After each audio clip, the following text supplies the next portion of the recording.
नमस्कार। दूरदर्शन के साहित्य सृजन कार्यक्रम में आपका स्वागत है। हमारे साथ आज मलय जैन सर उपस्थित हैं।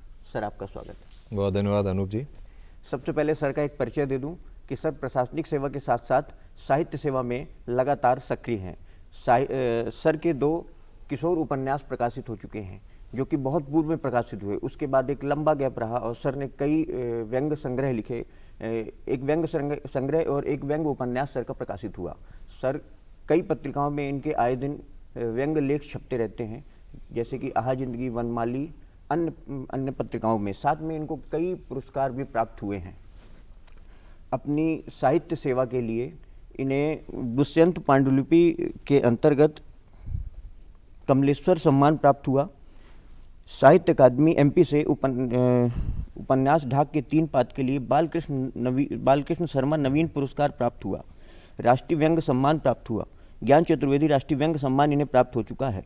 साथ ही पुलिस में सराहनीय सेवा के लिए राष्ट्रपति पुरस्कार भी प्राप्त हो चुका है। सबसे पहले आप अपनी इस साहित्य यात्रा के बारे में बताएं कि किशोर साहित्य लेखन की शुरुआत करते हुए आपने व्यंग्य को ही क्यों चुना? अनूप जी, मैं पहले आपको थोड़ा सा एक बैकग्राउंड बताना चाहूँगा कि हम लोगों का मूल भूमि जो है वो राष्ट्रकवि मैथिली शरण गुप्त जी की जो जन्मभूमि है चिरगांव, वो हमारा पैतृक गांव है। तो आप कह सकते हैं कि एक लेखन का जो है वो हमको जो है बचपन से ही एक तरीके से विरासत में प्राप्त होना कह सकते हैं। मेरे पिताजी देवेंद्र कुमार जी जैन, वो खुद भी एक बहुत अच्छे लेखक हैं। तो वो शुरू से ही, बचपन से ही उन्होंने हमें लिखने की प्रेरणा दी। और कुछ ऐसा हुआ कि बहुत कम उम्र से, यानी जब हम लोग बहुत छोटी क्लासेस में स्कूल में पढ़ते थे, शायद 4वीं 5वीं से, तब कहीं कहीं यदि मान लीजिए कहीं घूमने जाते थे तो पापा जी के हमारे ये कहना होता था कि अब उसको आप पूरा, जैसे आज के उसको हम लोग ट्रैवलॉग कहते हैं, वो आप पूरा यात्रा वृतांत लिखो। वो लिखने की हमारी एक शुरुआत हुई और वो लिखते लिखते वो चूँकि किशोर साहित्य बचपन में उस समय हम लोग जो बच्चों के लिए लिखा जाता था वही ऑब्वियसली उसी को पढ़ते थे, किशोर साहित्य पढ़ते थे। तो अपने आप एक लिखने की इच्छा हुई कि हम भी लिखें। वो बस वहाँ से फिर मुझे लगता है कि मैं शायद मेरी उम्र 16 वर्ष की रही होगी तब मेरी पहली कहानी वो सुमन सौरभ पत्रिका में छपी थी। और उसके बाद फिर लगातार मुझे लगता है कॉलेज जब तक मैं रहा तब तक मैंने लिखा। और उसी दौरान 2 उपन्यास जो हैं वो दीवानगढ़ी का रहस्य और यक्षरण, ये 2 मैंने इनको हम थ्रिलर्स कह सकते हैं, ये 2 उपन्यास हैं, धारावाहिक प्रकाशित हुए थे। आपने पूछा है कि किशोर साहित्य लिखते लिखते व्यंग्य तक हम कैसे आ गए। मुझे लगता है कि वो जिस उम्र में मैं किशोर साहित्य लिख रहा था वो एक बहुत ही एक आपकी ऐसी उम्र होती टीनेज वाली, जिसमें आप बहुत सारी फैंटेसीज में जीते हो, बहुत तरह तरह की कल्पनाएं करते हो। तो वो सारा जो उस दौर का साहित्य था वो पूरा कल्पनाओं पे आधारित था। व्यक्ति जैसे जैसे जीवन के अनुभवों से परिपक्व होता है फिर वो उसके आधार पर लिखना शुरू करता है। तो बीच के दौर में काफ़ी समय मैंने कुछ लिखा नहीं, फिर कुछ कार्टून्स वगैरह बनाने शुरू किए। और कार्टून्स आप जानते हैं कि वो उसमें एक बहुत कम चीज़ में आपको ग्राफिक्स के माध्यम से एक छोटा सा व्यंग्य उसमें आपको देना होता है। वो उस कार्टून्स के बाद फिर मैं धीरे धीरे प्योरली व्यंग्य में आ गया। तो वहाँ से मेरी लगभग 2009-10 से व्यंग्य लिखने की शुरुआत हुई। और फिर अब मैं लगभग जो है मुझे लगता है कि व्यंग्य ही मैं ठीक ठाक उसमें कंफर्टेबल खुद को पा रहा हूँ लिखने में। आपने प्रेरणा के बारे में तो बता दिया, पर आपने अपनी सुरुचि का आत्मावलोकन कैसे किया? देखिए, इसका आत्मावलोकन लेखन के बारे में यदि कहें तो इसके बारे में कुछ बहुत स्पष्ट तौर पर नहीं कहा जा सकता। लेखन में हम कुछ भी लिखते हैं तो वो आपके अंदर से जो एक फीलिंग आती है वही अब आप लिख पाते हो। अब जैसे आप आत्मावलोकन की बात कर रहे हो तो व्यंग्य जो है ना, व्यंग्य वो मूलतः जो है असहमति का लेखन होता है। आप किसी चीज़ से यदि असहमत हो तो आप उस असहमति को, ये असहमति कई प्रकार से लिखी जा सकती है, कविता में भी लिखी जा सकती है, कहानी में भी होती है, समाचार पत्र की खबरें भी होती हैं। वो भी एक तरीके से यदि कोई किसी चीज़ को ऐसे बता रहा है कि कोई कुछ नेगेटिव उसमें है तो वो भी एक असहमति की, लेकिन वो एक समाचार पत्र की खबर है। व्यंग्य में जब आप उसको लिख रहे हो तो उसके लिए फिर कुछ एक अलग उसके व्यंग्य के आप कह सकते हैं टूल्स हैं और वो आपको अलग से कहीं कुछ करने की ज़रूरत नहीं होती, आपके भीतर से ही आते हैं। तो मुझे लगता है कि जो भी था वो भीतर से ही आया। जो आत्मावलोकन मैं कर पा रहा हूँ वो भीतर से ही वो चीज़ आई, एक असहमति थी कुछ चीज़ों को लेके, उसको किस तरीके से लिखा, वो एक पूरा जब जाके बना तो वो व्यंग्य में ही बना। जी, हाल ही में विश्व रंग संवाद में के सिनेमा विशेषांक में आपका एक लेख प्रकाशित हुआ, जिसमें आपका एक आलेख प्रकाशित हुआ कि हिंदी फिल्मों में पुलिस के जिन रूपों को दिखाया गया है उसके बारे में आपने अपने एक विचार व्यक्त किए हैं। क्या साहित्य में आप ऐसा देखते हैं? देखिए, मैं तो पहले इस विशेष तौर पर आर्टिकल के बारे में बताना चाहूँगा। अभी हाल ही में बड़ी एक चर्चित फिल्म आई थी कटहल, तो कटहल में भी पुलिस का ही उसमें एक रोल था और वो बड़ी एक व्यंग्यात्मक फिल्म थी। तो उसके ही जो कटहल फिल्म के लेखक थे और जो उसके निर्माता थे अशोक मिश्र जी, उन्होंने इसका संपादन किया है। तो मैंने वर्तमान में शुरू से अभी तक पुलिस की फिल्मों में क्या भूमिका रही है उसको लेकर वो आर्टिकल लिखा है, सत्य अर्धसत्य दृश्यम अदृश्यम। तो पुलिस को फिल्मों में किस तरीके से दिखाया गया, आपने बहुत सारी फिल्में देखी, मुझे तो लगता है बिना पुलिस के शायद ही कोई फिल्म हो जिसमें कि पुलिस का कहीं ना कहीं से एंट्री ना हो। तो पुलिस को बड़े अलग अलग रूपों में बताया गया है, ज़्यादातर में बड़े एक हास्यास्पद रूप में बताया गया, चाहे आप वो हप्पू सिंह तरीके का कैरेक्टर देखें या चुलबुल पांडे जैसा। लेकिन कुछ बड़ी गंभीर फिल्में भी पुलिस पे बनी हैं और बड़े एक शोध के बाद बनी है। आपने कहा है कि सिनेमा के साथ साथ क्या साहित्य में भी पुलिस को कहीं पर आया है, तो मैं आपको बताऊं कि व्यंग्यकारों का बड़ा प्रिय विषय है पुलिस के ऊपर लिखना, और कहीं ना कहीं पुलिस जो है वो व्यंग्यकारों के उस टारगेट ग्रुप में आती है और पुलिस पे काफ़ी लिखा जाता है। लेकिन जहाँ तक गंभीर बात का सवाल है, पुलिस पर काफ़ी लिखा गया है और हमारे मध्य प्रदेश के ही और व्यंग्य के पुरोधा हरिशंकर परसाई जी ने तो पुलिस पर पूरा एक बहुत ही शानदार फैंटेसी इंस्पेक्टर मातादीन चांद पे लिखी, और एक पुलिस की ट्रेनिंग को लेकर राम सिंह की ट्रेनिंग एक ऐसा व्यंग्य लिखा। तो बहुत सारे उसमें व्यंग्य में पुलिस आई है और उसको मुझे लगता है कि बहुत सारी चीज़ें हैं और ये डिपेंड करता है कि आप किस तरफ खड़े होकर लिख रहे हो।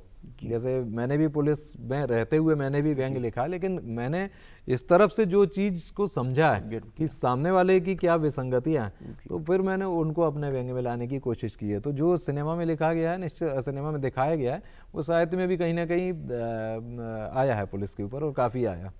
जी सर, आपके 3 उपन्यास प्रकाशित हो चुके हैं, विभिन्न लब्ध प्रतिष्ठित पत्रिकाओं में आपके व्यंग्य आते रहते हैं। आपके व्यंग्य काफ़ी लंबे होते हैं, आपको क्या लगता है व्यंग्य में क्या चुनौतियाँ हैं? सबसे बड़ी चुनौती तो यह है कि एक लंबा व्यंग्य पाठक के द्वारा पढ़ लिया जाए। इस समय हम लोग जो देख रहे हैं कि अब जो जनरेशन है उसका स्पान ऑफ अटेंशन जिसको कहते हैं बहुत छोटा सा है, और आमतौर पर अब ये कहा जा रहा है कि वन लाइनर को व्यंग्य मान लिया गया है। तो व्यंग्य के सामने इस समय बहुत बड़ी बड़ी चुनौतियां हैं। आपका कहना है कि मैंने जो बड़े व्यंग्य लिखे हैं, निश्चित तौर पर जैसे मेरा ये संग्रह है, आप ये हलक का दरोगा देखेंगे तो इसमें 7-8 व्यंग्य ऐसे हैं जो कि काफ़ी लंबे लंबे हैं। जैसे हिंदी में हमारी लंबी कहानियाँ लिखी जाती हैं, तो ऐसे लंबे व्यंग्य हैं। लेकिन व्यंग्यकार के लिए चुनौती यही है कि वो पाठक को शुरू से लेकर आखिरी तक जोड़ा रहे। यदि पाठक ने आपके एक पन्ना पढ़ा, दूसरे तीसरे से उसने उसको स्किप करना शुरू किया और आखिरी तक छोड़ दिया, तो फिर वो लेखन हमारा बेकार हो जाता है। अब ये आती है व्यंग्य की चुनौती और व्यंग्यकार की चुनौती कि आप पाठक को कैसे कनेक्ट कर पाते हो। तो मैंने निश्चित तौर पर बड़े व्यंग्य लिखे हैं, क्योंकि आज का समय ऐसा है कि 200 शब्द, 300 शब्द, 400 पेपरों में, अखबारों में जो आ रहे हैं वो 400 शब्दों में व्यंग्य आ रहे हैं, लेकिन मेरे जो हैं वो 4-4 हज़ार शब्दों में उससे भी ज़्यादा हैं। तो लेकिन पढ़ा है लोगों ने, यदि बात वही है कि यदि हम उसको कनेक्ट कर पा रहे हैं पाठक को, तो फिर पाठक इसको पढ़ते हैं। और ख़ासतौर पे उपन्यास जो है, उपन्यास तो यदि आप कह रहे हो कि हमने कोई व्यंग्य उपन्यास लिखा है, तो फिर इतने बड़े उपन्यास में पाठक को शुरू से लेके आखिरी तक 200 पेज तक लेके जाना वो एक बहुत बड़ी चुनौती होती। तो व्यंग्य के सामने भी चुनौती है और व्यंग्यकार के सामने भी निश्चित तौर पे चुनौती है। जैसे हम देख रहे हैं कि आजकल रील्स का दौर है जी, हमारे आदित्य फुहरता परोसी जा रही है मीडिया में लगातार जी। उस वक्त आप लोग की क्या जिम्मेदारी बनती है? क्या आप व्यंग्य को एक गंभीर कर्म मानते हैं या फिर हंसी ठिठोली? देखिए, हंसी और ठिठोली जिसको हम कहते हैं वो एक व्यंग्य का एक पार्ट हो सकता है, एक टूल है जी। लेकिन पूरी तरीके से यदि हम कहते हैं कि पूरी तरह से कोई ठिठोली चल रही है, या जो आप कह रहे हो अपने आज का रील्स का टाइम है, चल रहा है, रील्स में हम बहुत सारा देखते हैं कि आज बड़े जिनको पहले चुटकुले की तरीके से कहा जाता था उनको आज रील्स में एक तरीके से फिल्मा के कहा जाता है और लोग उसको बड़ा पसंद कर रहे हैं। व्यंग्य की जहाँ तक बात है, उसमें मेरा अपना पर्सनली मानना है कि व्यंग्य में हास्य का समावेश होना चाहिए, क्योंकि व्यंग्य जो है एक तरीके से कड़वी गोली की तरह होता है। आपको नहीं किसी को ऐसे ही खिला दोगे तो बड़ा मुश्किल से आदमी खाएगा, लेकिन यदि आप उसको थोड़ा सा उसमें एक कोटिंग कर दोगे, उसमें आप शुगर कोटिंग कर दोगे, तो वो अपने आप लोगों के लिए खाना आसान हो जाएगा। तो व्यंग्य में चूंकि आप निश्चित तौर पे कड़वी बात कहते हो जब आप किसी चीज़ से असहमत हो, वहाँ उसमें हास्य का आना बहुत ज़रूरी है। तो हास्य जो है वो तभी आएगा जब आपकी गंभीरता से लिखें। आप हास्य को ऐसे नहीं दे सकते कि हमने कोई एक कुछ कंटेंट लिखा और उसमें फिर एक हंसी का कोई, जैसे कि आमतौर पे फिल्मों में एक फिलर के तौर पे दिखा दिया जाता है कि बात कुछ चल रही है और एक हास्य का कोई सीन दे दिया, तो ये व्यंग्य के साथ नहीं चलता। आपको यदि आप पूरा एक व्यंग्य लिख रहे हो, चाहे वो 400 शब्दों का है या फिर 4000 शब्दों का है या पूरा उपन्यास ही क्यों ना हो, मैं मानता हूं कि यदि उसमें हास्य का समावेश है तो पाठक निश्चित तौर पे उस पर कनेक्ट होंगे और उसको उसी गंभीरता से ही लिखना पड़ेगा। हंसी और ठिठोली उसका एक पार्ट हो सकते हैं, लेकिन पूरा व्यंग्य एक ठिठोली नहीं हो सकता। हम एक शीर्षक पढ़ते हैं, व्यंग्य के रंग कितने गहरे कितने हल्के। जी, क्या व्यंग्य के रंग हल्के पड़ते जा रहे हैं? आपका क्या कहना है? मैं तो पहले अनूप जी पॉजिटिव बात करूंगा जी। और वो ये करूंगा कि हमारा व्यंग्य का इतिहास तो बड़ा व्यंग्य के गहरे रंगों का है।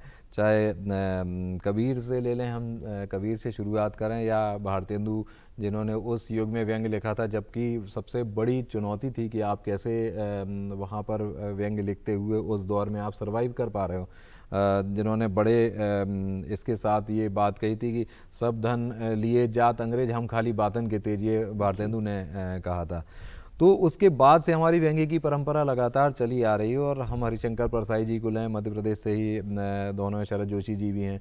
फिर इसके बाद हम श्रीलाल शुक्ल जी को लें जिन्होंने राग दरबारी लिखा, रविन्द्रनाथ त्यागी जी हैं जो कि उस व्यंग्य तरह ही उस दौर में जो है उन तीनों का नाम चलता था। आज के दौर में लें, मध्य प्रदेश में भोपाल से ही डॉक्टर ज्ञान चतुर्वेदी जो कि आज देश में शीर्ष स्थान व्यंग्य में रखते हैं। तो इन्होंने जो लिखा है वो तो पूरा एक बड़ा व्यंग्य का गहरा रंग है, गहरा रंग है। और हम लोग भी कोशिश करते हैं, तो कोशिश करते हैं कि उस गहराई से लिखा जा सके। तो बड़ी कोशिश रहती कि कहीं व्यंग्य का रंग हल्का ना पड़े, क्योंकि निश्चित तौर पे यदि आप हल्का लिखते हो तो फिर पाठक कुछ समय तक तो आपको आपका जो गहरा वाला पार्ट है वो देखेंगे, उसके बाद आप जो है वो नकार दिए जाओगे। अब आपका कहना है कि क्या व्यंग्य के रंग हल्के पड़ रहे हैं, तो देखिए ये डिपेंड करता है कि पाठक के लिए कैसा लिखा जा रहा है। यदि लगातार आप बहुत ज़्यादा, हम ये नहीं कहते कि हम सारे लिखेंगे तो हमारा कोई व्यंग्य का रंग गहरा ही रह जाएगा, निश्चित तौर पे वो कभी हल्का भी होता है और बहुत हल्का हो जाता है। अब ये लेखक की जवाबदारी, जैसे मैंने उपन्यास में हमारा जो व्यंग्य का शीर्षक है संग्रह का, हलक का दरोगा, तो मैं कहता हूँ कि एक हलक का दरोगा जो मेरे अपने भीतर बैठा है वो संपादक है जो कि उसमें हल्कापन आते ही उस रचना को काट के अलग कर देता है। तो लेखक के लिए हमेशा ये कहा जाता था कि लेखक को निर्मम होना जरूरी है। यदि वो निर्मम होगा तभी फिर वो उस जो हल्का आप लिख रहे हो, जहाँ रंग हल्का पड़ता दिख रहा है, उसको आप काट के अलग कर पाओगे। तो ये देखने में तो आ रहा है, क्योंकि जहाँ पर लोग रोज़ लिख रहे हैं, लिखे जा रहे हैं, तो वहाँ पर कुछ ना कुछ व्यंग्य के गंभीरता में गिरावट तो आती है। लेकिन ऐसा नहीं है कि हल्का ही लिखा जा रहा है, बहुत अच्छे व्यंग्यकार हमारे देश में हैं और बहुत अच्छा, बहुत क्वालिटी का लिख रहे हैं। जी सर, मैंने आपकी रचनाओं को पढ़ा जी, मुझे एक चीज़ महसूस हुई कि आपकी रचनाओं में फैंटेसी का इस्तेमाल बहुत ज़्यादा होता है। जी।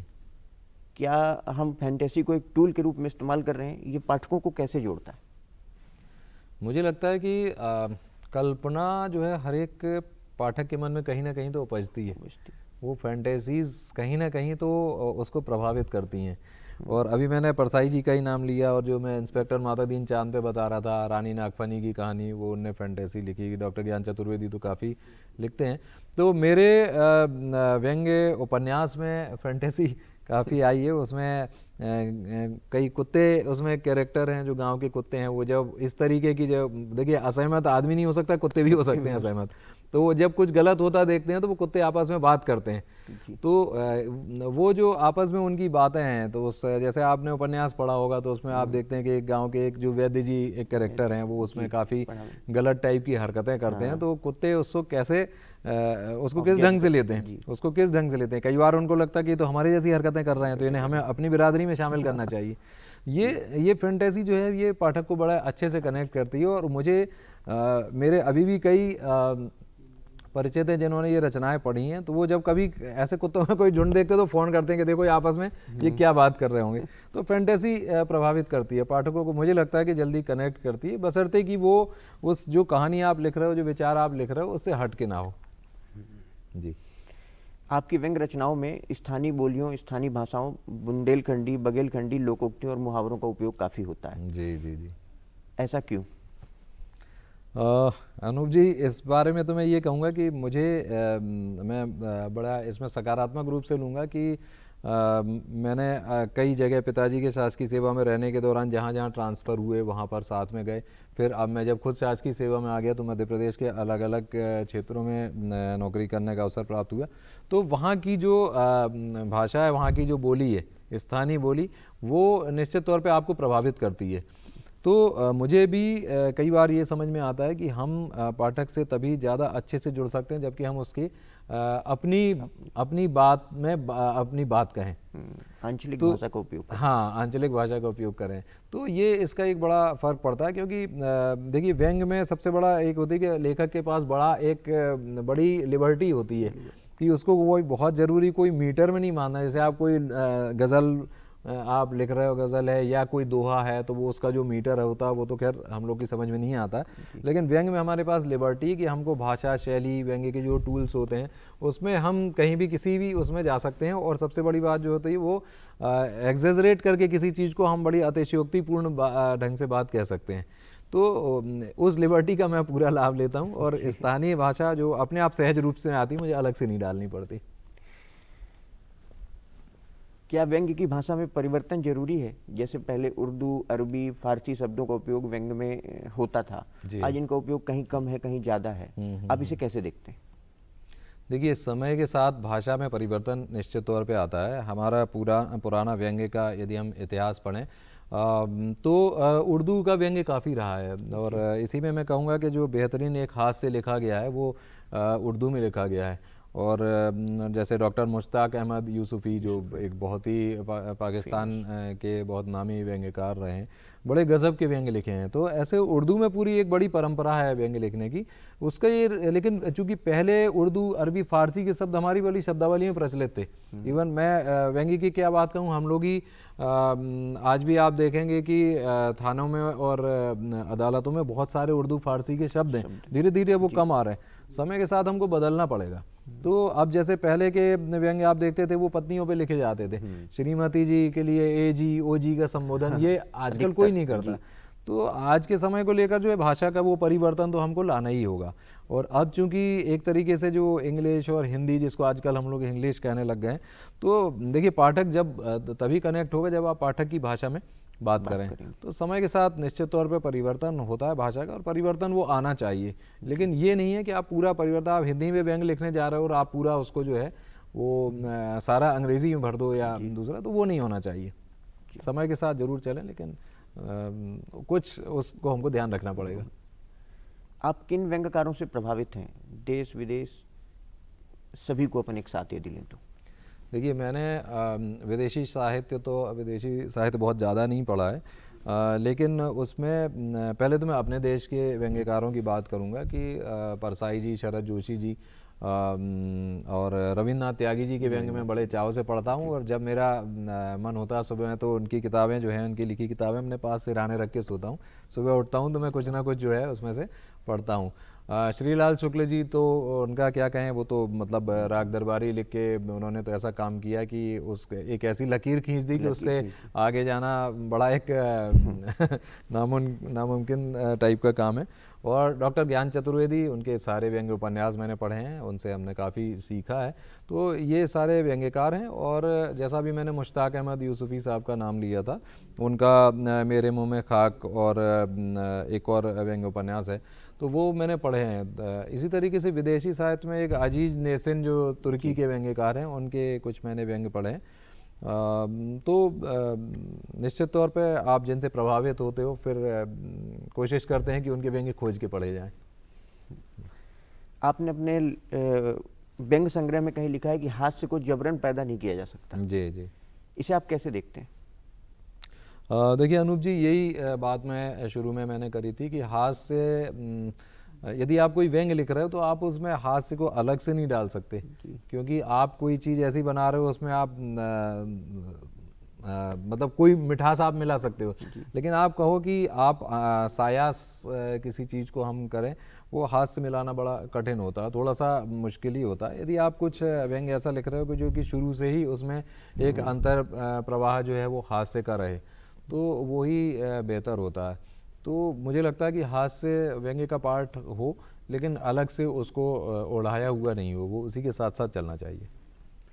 आपने पिछले साल एफबी में एक पोस्ट किया था कि आपने पिछले वर्ष 15 किताबें पढ़ी, इस साल 17 किताबें, जिसमें 12 उपन्यास संग्रह, कथेतर, साहित्य, यात्रा वृत्तांत आदि आदि पढ़ना है। जी जी। पढ़ना एक काम है, लिखना एक अलग काम है। दोनों का सामंजस्य कैसे स्थापित होता है? क्या लिखने के लिए पढ़ना हमेशा जरूरी है?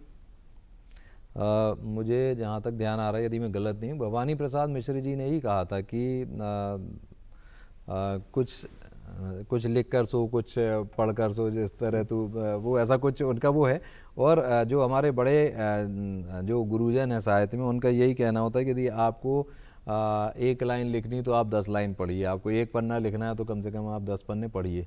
तो व्यंग्यकार व्यंग्य लिखने के लिए आपको निश्चित तौर पे अपनी आँख कान तो खुले रखने ही होते हैं, लेकिन साहित्य पढ़ना बहुत ज़रूरी है। तो मैं न केवल व्यंग्य की किताबें पढ़ता हूँ, बल्कि मैं यात्रा वृत्तांत, संस्मरण, उपन्यास, कथेतर, ये सारा जो है इनको भी पढ़ता हूँ। तो मैं जितना भी, बहुत मुश्किल से समय मिलता है, लेकिन जितना भी समय मिलता है कोशिश करता हूँ कि हर तरह की चीज़ पढूं, ताकि अपने आप को भाषा के तौर पर या दूसरे लेखन के तौर पर उसमें समृद्ध कर सकूँ। इसलिए मुझे लगता है हर लेखक को पढ़ना चाहिए। कम लिखिए, पढ़िए ज़्यादा। इस वर्ष पुस्तक मेला चल रहा है दिल्ली में जी। हर वर्ष आयोजित होता है, हजारों पुस्तकें लिखी जाती हैं, हजारों लेखक वहाँ पे आते हैं, लोग किताबें खरीदते हैं जी। साहित्य रसिकों की भरमार रहती है, सोशल मीडिया में उसको अपन लगातार देखते हैं। बिल्कुल। इनकी पाठकों की संख्या में लगातार कमी क्यों आ रही है? आप इसे कैसे देखते हैं? अभी आपने व्यंग्य की चुनौतियों के बारे में पूछा था। मुझे तो लगता है कि सारे लेखन के सामने यही सबसे बड़ी चुनौती है कि पाठकों का धीरे धीरे जो है रुझान कम हो रहा है। और अब लेखक के सामने सबसे बड़ी चुनौती ये है कि वो पाठकों को कैसे जोड़े, क्योंकि वर्तमान में जो है पूरा मोबाइल्स का है और हमारे सामने OTT आ गया है, अब रील्स का बड़ा क्रेज़ हो गया। तो जैसे साहित्य में हम रीति काल की बात करते हैं, ऐसे में अब जो है वो भारत में इस समय, भारत के दुनिया में रील काल चल रहा है। तो जिसको देखो उसको रील बनाने का क्रेज़ है, रील्स देखने का क्रेज़ है। तो ये एक बहुत बड़ी चुनौती है कि कैसे हम इस ढंग से करें।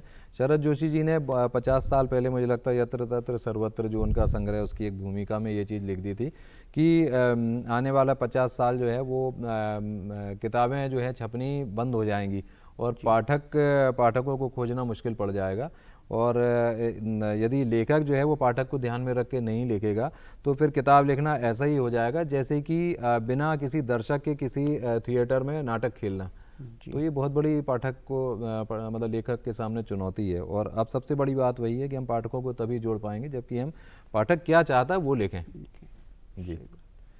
व्यंग्य के अलावा अन्य विधाओं में भी आप काम कर रहे हैं। आपने एक शॉर्ट फिल्म बनाई पुलिस को लेके। समय कम है तो एक छोटा आंसर चाहूँगा, आगे चल के इसको व्यंग्य से कैसे जोड़ेंगे? हाँ, ये आपने बहुत अच्छा कहा कि आज हमारे पास बहुत सारे प्लेटफॉर्म्स उपलब्ध हैं। मैंने कुछ शॉर्ट फिल्म्स बनाई हैं, यद्यपि वो मैंने जैसे चूँकि मैं अभी पुलिस में प्रशिक्षण देख रहा था तो हमने चुनाव प्रशिक्षण के उद्देश्य से बनाई थी। फिर अभी जो नए कानून आए, न्यू क्रिमिनल लॉज, उसके ऊपर एक शॉर्ट फिल्म बनाई। तो उसका उद्देश्य ये था कि वो किस तरीके से लोगों को सिखा सकें। अब रही व्यंग्य की बात, तो निश्चित तौर पे कुछ स्टोरीज़ और कुछ स्क्रिप्ट मैंने लिखी हैं और कोशिश करूँगा कि उन पर शॉर्ट फिल्म या फिल्म वगैरह कुछ तैयार हो। ठीक सर, धन्यवाद कार्यक्रम में आने के लिए। बहुत धन्यवाद। बहुत धन्यवाद। बहुत धन्यवाद। Thank you.